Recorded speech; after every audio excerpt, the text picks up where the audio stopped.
बोले माता आदिशक्ति जगत जननी जगदम्बे मातु की जय।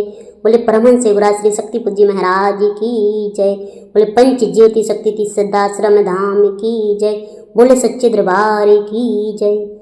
जिन ऋषि धर्म सम्राट युग चेतना पुरुष परमहंस योगराज श्री शक्ति पूज्य महाराज जी का जीवन पूरा का पूरा धर्म राष्ट्र मानवता की सेवा के लिए समर्पित हो, जो दिन रात सिर्फ और सिर्फ माता आदिशक्ति जगत जननी जगदम्बा की साधना, समाज कल्याण, राष्ट्र रक्षा और धर्म रक्षा के लिए कर रहे हों, उन ऋषि के बारे में बिना सोचे समझे, बिना उनकी पूरी बात को समझे उल्टे सीधे शब्द बोलना, प्रशांत तुझे शर्म नहीं आती?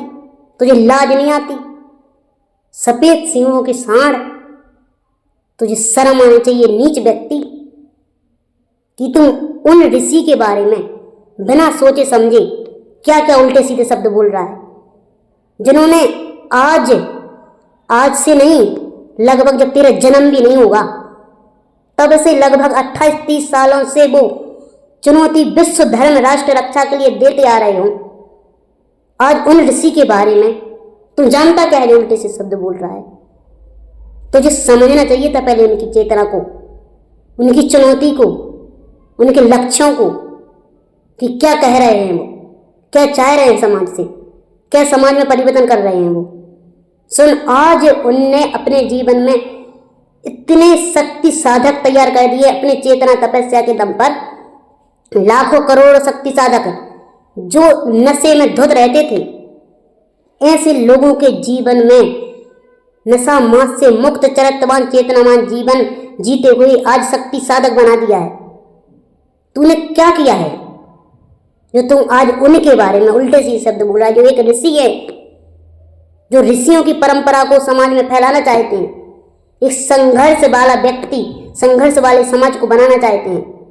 सिर्फ सुबह शाम राधा रानी और जय माता की कुछ कहने से सिर्फ साधना बस करने को नहीं सिखाते हैं गुरुवर। वो कहते हैं कि तुम्हें धर्म के साथ साथ कर्मवान, धर्मवान, चेतनावान, संस्कारवान शक्ति साधक बनना होगा, तभी तुम धर्म राष्ट्र मानवता की सेवा के लिए तैयार एक शक्ति साधक कहलाओगे। आई बात समझ में? मूर्ख नीच, तुम उनके बारे में उल्टे से शब्द बोल रहा है। तुम उनके सामने एक जुगनू के समान भी नहीं है।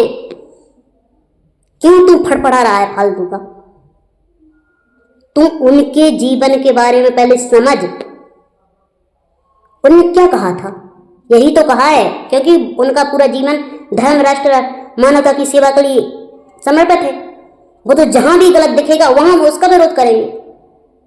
तो जब उनने समाज को, जब उनने धर्म रक्षा के लिए बोला है कि आप लोग केवल और केवल समाज को राधा रानी के प्रेम प्रसंग के बारे में मत भटकाओ, तब तुम क्यों उछलने लगा है? क्यों? तुझे क्या लग रहा है कि तेरी दुकान बंद हो जाएगी ना?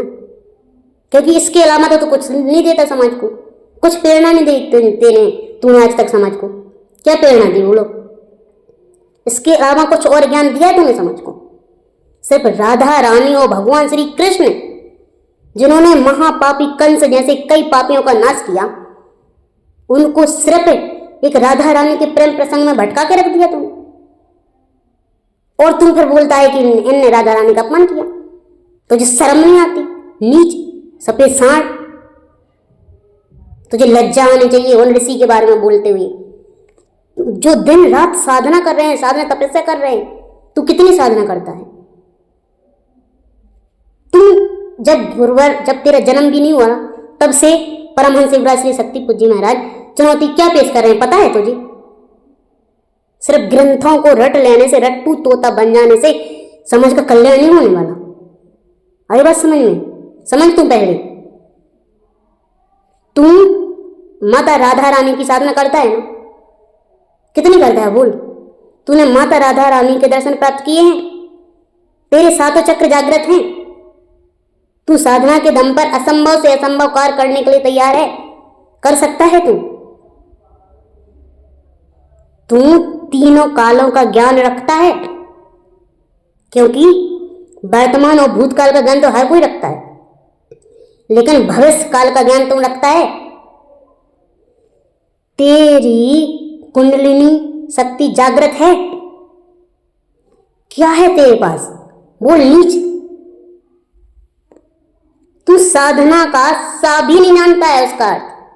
तुम फालतू में मत फड़फड़ा, मत उल्टे सीधे शब्द बोल एक ऋषि के बारे में, क्योंकि जिन्होंने आज लाखों करोड़ों लोगों को नशा मात से मुक्त चरित्रवान चेतनावान साधक बना दिया है, राष्ट्र धर्म और मानवता की सेवा के लिए तैयार किया है, तो उन ऋषि के बारे में ऐसा उल्टे सीधे शब्द मत बोल। अभी भी तेजे से कह रहे हैं, अगर तुम अभी भी ऋषिवर धर्म सम्राट एक चेतना पुरुष परमहंस युवराज श्री शक्तिपति जी महाराज जी से क्षमा याचना मांग लेगा, तो उनका हृदय जितना दुष्ट पापियों के लिए वज्र के समान कठोर है ना, उतना ही उनके शरण में आए हुए भक्तों के लिए गुलाब की पंखड़ियों की तरह कोमल भी है। आज भी तुझे अगर गलती का एहसास हो जाएगा, तू माफी मांग लेगा ना, तो आज भी वो तुझे सही राह पर और सही साधना का मार्ग बता देंगे, ताकि तेरा उद्धार हो जाएगा। नहीं तो तेरा पतन अब निश्चित है। बहुत लूट लिया तूने समाज को, बहुत भटका लिया अब तूने समाज को। सिर्फ राधा रानी